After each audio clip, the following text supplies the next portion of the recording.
नमस्कार, आदाब, सत श्री अकाल दोस्तों, मैं हूँ स्वप्निल। और मेरे YouTube चैनल स्वप्निल टॉकीज में आप सभी का बहुत बहुत स्वागत है। दोस्तों, हर इंसान के जीवन में कभी न कभी ऐसा जरूर होता है कि कोई अवसर, कोई मौका हमारे सामने होता है। हमारा अंतर्मन इस मौके को स्वीकारने के लिए कहता है कि इस अवसर को हाथ से ना जाने दे। लेकिन अक्सर हमारे आसपास के लोग ही हमारे दुश्मन बन बैठते हैं और हमें रोकते हैं इस मौके को स्वीकारने से।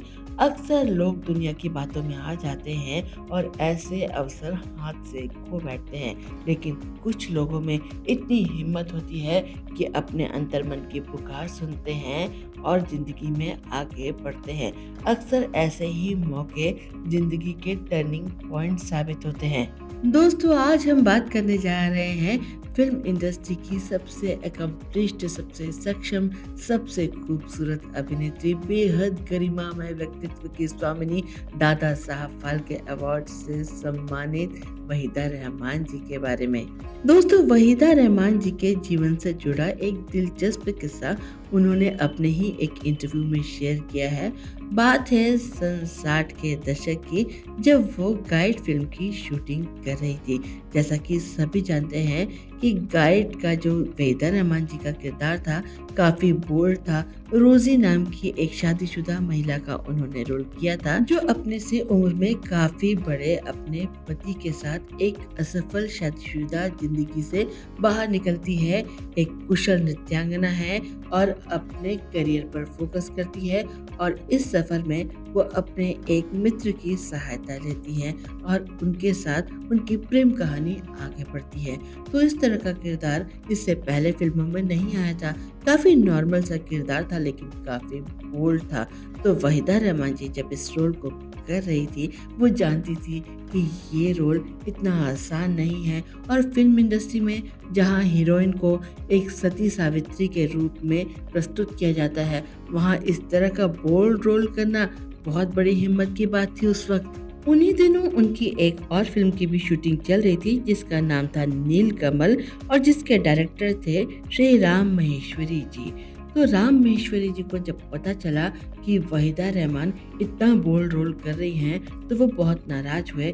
वहीदा जी से कहने लगे कि तुम ये रोल छोड़ दो, मैं तुम्हें अपनी फिल्म में सीता का किरदार दे रहा हूँ और तुम इतना बोल्ड रोल कर रही हो। अगर तुम्हें इसी तरह के किरदार करने हैं तो हिंदी फिल्मों में काम करना छोड़ दो, जाके हॉलीवुड में काम करो। वहीदा जी भी अड़ गई, कहने लगी कि अगर आपको मुझे अपनी फिल्म से निकालना है तो निकाल दीजिए, लेकिन मैं अपनी ओर से फिल्म नहीं छोड़ूंगी। ना मैं गाइड छोड़ूंगी, ना ही नीलकमल छोड़ूंगी। मैं तो दोनों ही रोल करूंगी, बाकी आपकी मर्जी। अब फिल्म की काफी शूटिंग हो चुकी थी और वहीदा जी जैसी टॉप की एक्ट्रेस को फिल्म से निकालने की हिम्मत राम महेश्वरी जी में नहीं थी। खैर, दोनों फिल्मों में वहीदा जी ने काम किया। हालांकि दोनों फिल्में अलग अलग सालों में रिलीज हुई। गाइड रिलीज हुई थी 1965 में और नीलकमल 1968 में। दोनों ही फिल्में सुपर हिट साबित हुई और वहीदा रहमान जी को दोनों ही फिल्मों में सर्वश्रेष्ठ अभिनय के लिए फिल्म फेयर अवार्ड भी मिला।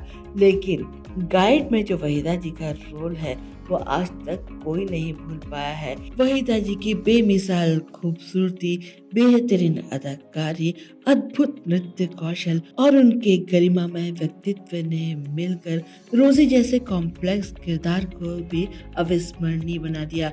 वहीदा जी ने अपने 60 दशकों लंबे फिल्मी करियर में लगभग 90 फिल्मों में काम किया है, लेकिन वो खुद ये बात मानती हैं कि फिल्म गाइड में रोजी का जो किरदार उन्होंने निभाया है वो उनके जीवन का सर्वश्रेष्ठ किरदार है।